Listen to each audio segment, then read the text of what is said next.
Fear takes on many forms,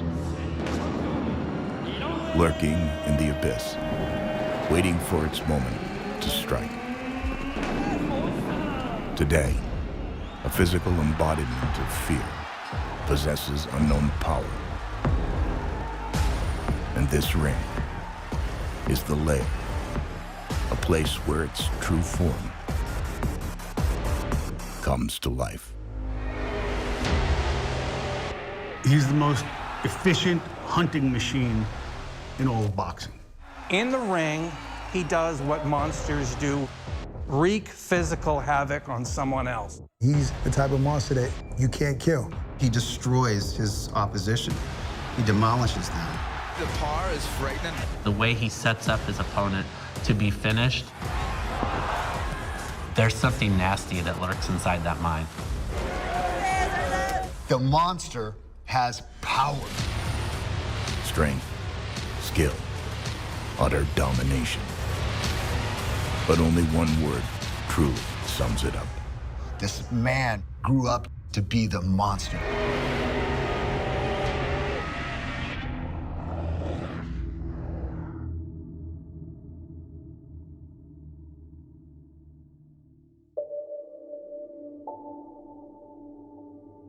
Life has a beginning, a middle, and an end.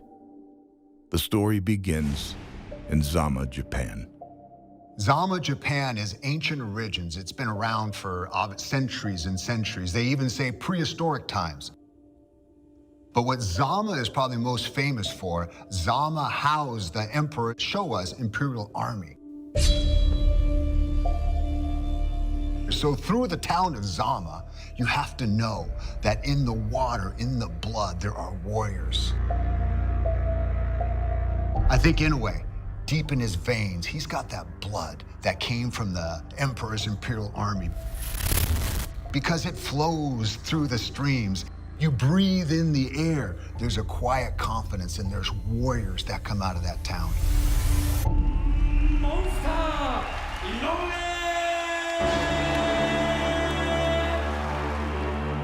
It has long been debated if a monster entered the world that way, or whether it became otherworldly after birth.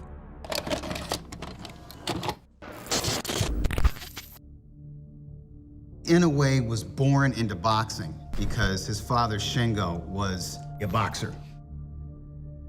He's the son of a fighter. So that means it's in his disposition, it's in his earliest training, it's the way that he looks at himself. That father-son relationship is always something that can be very tricky, very uplifting, very toxic. But it works with them.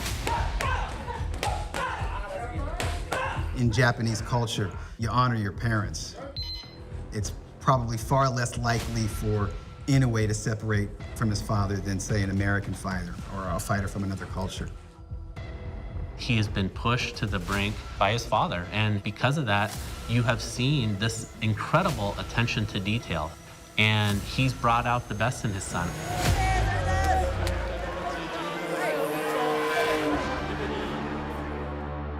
Sometimes the scariest monsters are the ones that are least expected. He comes off as very soft-spoken. He has these boy band looks where you wouldn't think this guy is one of the most destructive forces in all of boxing.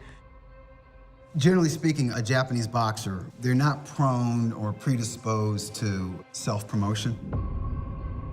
You never belittle your opponent. You don't want to show too much confidence because that's looked at as being disrespectful, not only to your opponent, but to your sport. It's like a foreign temperament to us.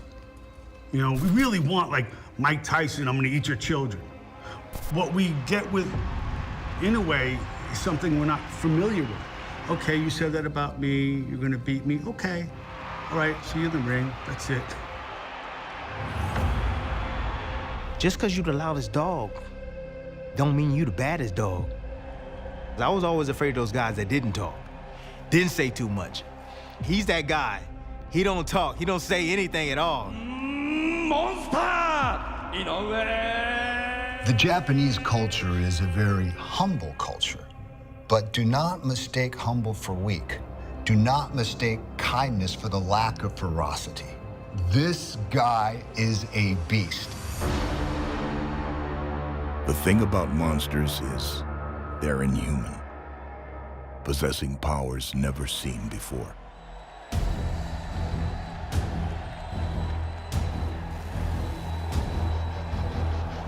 Power is a gift. It's a gift from God. And I'm not even a religious man, but that power comes someplace from deep inside. Either you have it or you don't. You can teach boxing, you can teach how to throw a jab, but you can't teach power. I've seen the biggest, most muscular guys that do all type of strength and conditioning workouts that can't put people down like that. See, it's very rare. A lot of guys who can box because they don't have great power. Then a lot of guys who have unbelievable power never really develop their boxing skill.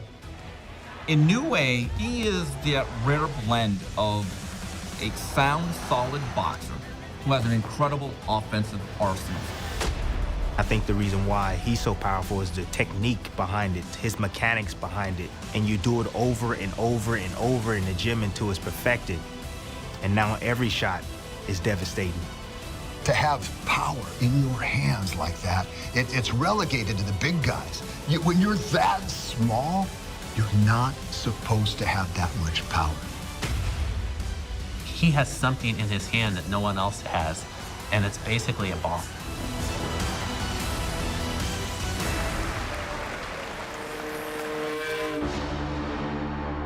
All monsters possess power, but it's what they do with that power that makes them legendary. Inoue is definitely the real deal, and he's been the real deal from the start of his professional career. The monster began his professional career with 3 straight knockouts, beginning with Filipino national champion Krizan Omayeo, and following his debut with a first-round knockout of Thai national Enyawajin Chiwatana. Next up, Japan's #1 ranked light flyweight, Yuki Sano. Naoya Inoue finished him in the 10th. Within 1 year of turning pro, Inoue won the Japanese light flyweight title against future unified lightweight champion Ryoichi Taguchi. And less than 4 months later, he fought for the vacant OPBF light flyweight title against Jerson Mencio, winning it with a 5th-round TKO. It really doesn't matter who he's fighting. This is the closest thing you have in boxing to a pure predator. His first major world title bout would come in April of 2014 against Adrian Hernandez, who held the WBC light flyweight title. The monster dominated from start to finish, TKOing Hernandez in the 6th round to win the title.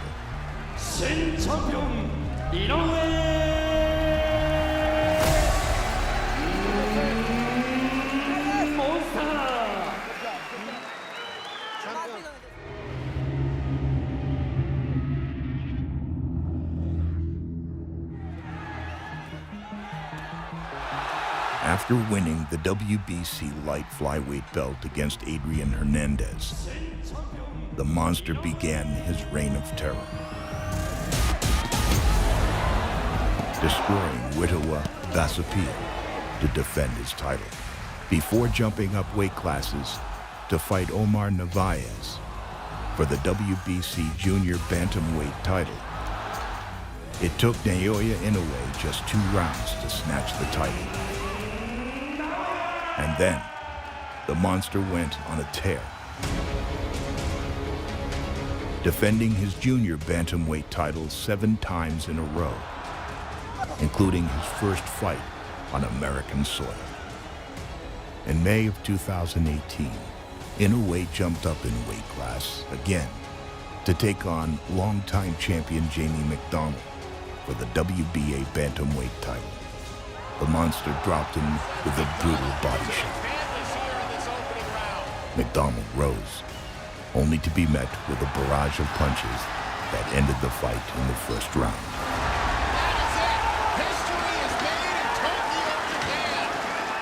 I think the McDonald fight, first round knockout, was probably his first oh snap moment. Up next, the World Boxing Super Series.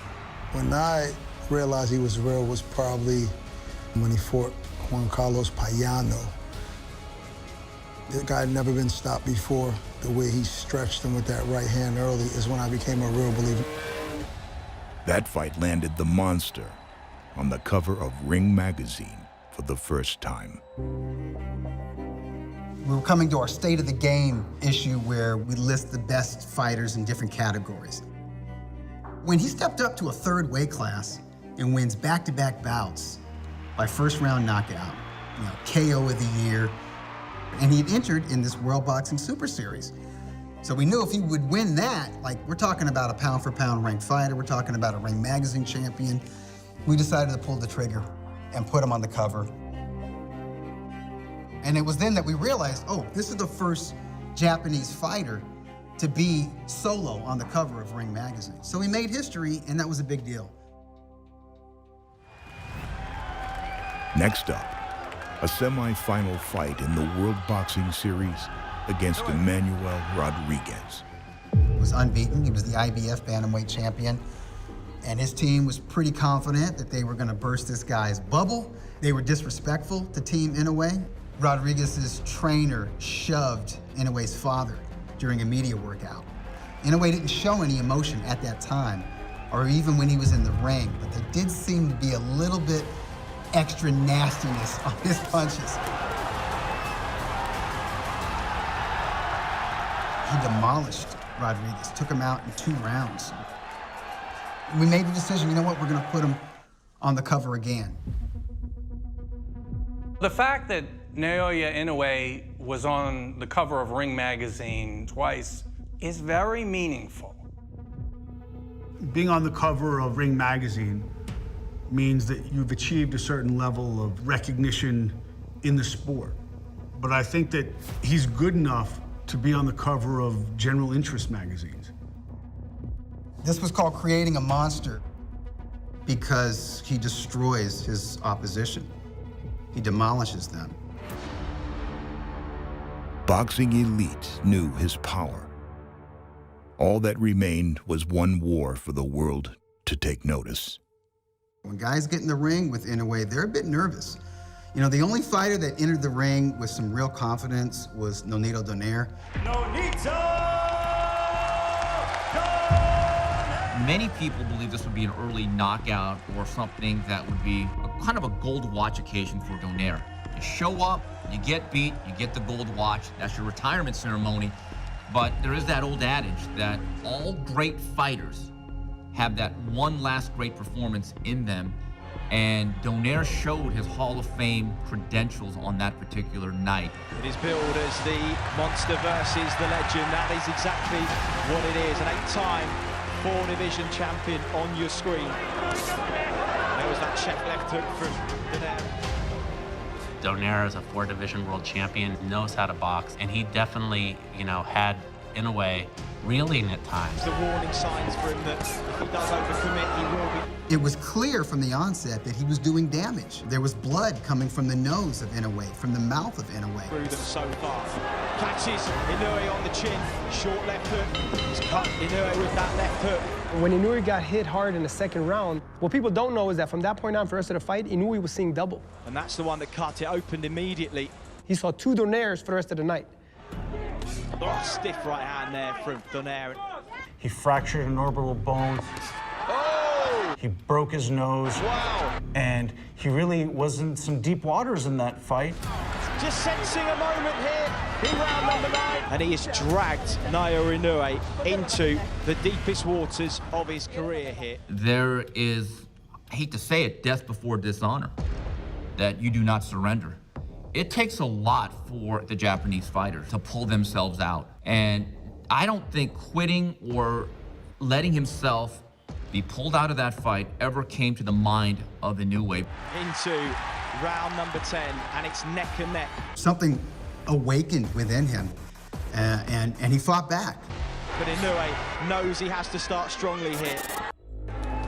To still be graceful and technical and to even outbox him at times, and your orbital bone is broken. This is the home crowd now really get behind him. And it's a lovely left to the body. Lovely shot. Oh, I'm done. Lovely left to the body, Chris. And Donaire was lucky. It was a long count. He actually reached to 10, but Donaire popped up. God, I don't know how he did it. He got up, and he continued the fight. And you're like, oh crap, this ain't over. Remarkable, remarkable round.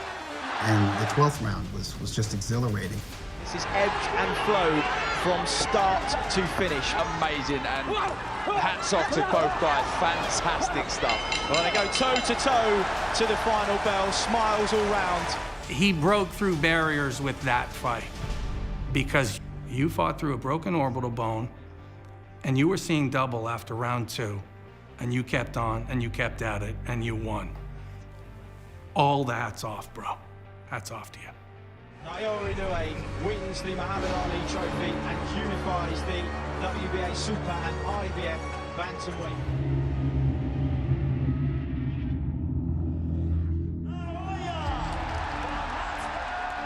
After he beat Nonito Donaire, he found out that Donaire had promised his kids that he would come home with that Muhammad Ali trophy, but he lost. But once Inoue found out, he took the trophy and gave it to Donaire, and Donaire was able to bring it home to his kids. And he did that out of love and brotherhood. Stuff like that shows the character of a fighter, and I think that's special. When people find out stories like that, they become interested, no matter whether they like boxing or not. And the real superstars are class acts. When you look at Ali, Manny Pacquiao, Canelo, of course, Inoue, he's in that group.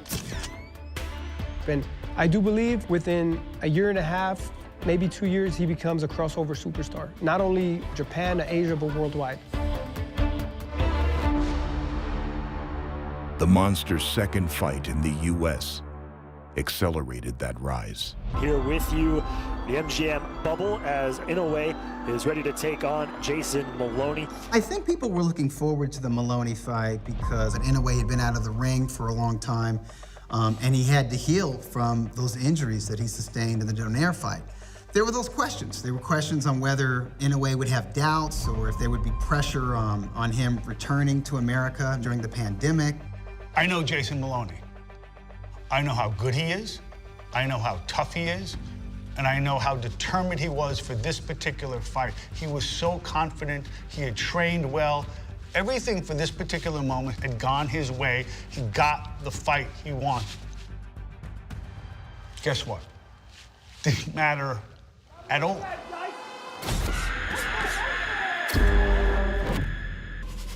As soon as Inoue landed the first shot against Maloney, I knew the fight was going to be over shortly. Took his spirit with that knockdown. Inoue has the potential to take his soul. I felt that Inoue outclassed him in terms of his boxing, and it was just a matter of time that he would get him out of there by the middle rounds. Really putting on the pressure as much here in the 7th as he was in the previous couple rounds. And the finishing shot was an absolute artwork when it comes to counterpunching. Another knockdown in the final 10 seconds of the round. Maloney started to punch before his, and he moved to the left to get out of the range of the punch, just in case the punch would have hit him, and then he let his right hand go over the top. And by the time Maloney actually sees the punch, he's basically on the canvas. Thunderous knockout of Jason Maloney. With the monster now on American soil, he seeks to leave his mark, like another fighter from across the Pacific. When you talk about Manny Pacquiao, right? It's a long road to catch up to that guy's career, right? To his accolades. I mean, he's the most decorated fighter in history in terms of weight classes and titles. But that explosive, exciting type of style, in a way, possesses that. I haven't seen that speed and that power since Manny Pacquiao. Remember the first time I fought Manny Pacquiao, and when punches were flying past me, I can literally hear them. So I'm pretty sure it's the same with Inoue. And that is it. History is made in Tokyo, Japan. They're both 5'5", both same reach, 67 inches. Both have very fast feet, move in and out very quickly, and they're both Asian. But Manny Pacquiao was like a piece of clay, throwing at Freddie Roach, and Freddie Roach molded it. Inoue is straight out the gate, a fine-tuned, well-oiled machine. Inoue he's more technical, I believe, than Manny Pacquiao. He's more precise, more accurate with his punches, nothing wasted. Inoue throws just the right amount of punches at the right time, all the time, which is extraordinary in the sport. He's an anomaly. He's special. I promise you, if he just learns to say hi, he'll be the most famous fighter ever if he continues to win. While much of the story about the monster has already been written, the greatest chapters lie ahead. Das Marinas is your typically tough, rugged Filipino fighter. For Inoue, this is another way to reintroduce himself and reset himself to the American audiences. You're going to get mayhem. You're going to get one man imposing his will on the other. And it's entirely possible, if not almost probable, that you're going to get an oh moment from Inoue.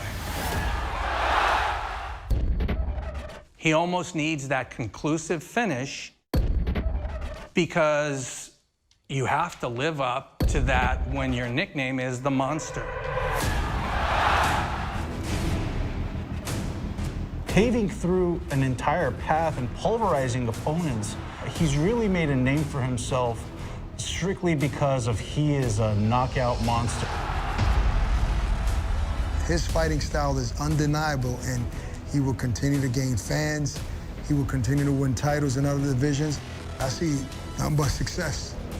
Nothing but success for Inoue. This guy is going to be a worldwide star in short order for sure. You know, when you're special, you're special. You're willing to take the risk to be great. And if he's willing to do that, sky's the limit for him. There's still so much of this story to be told.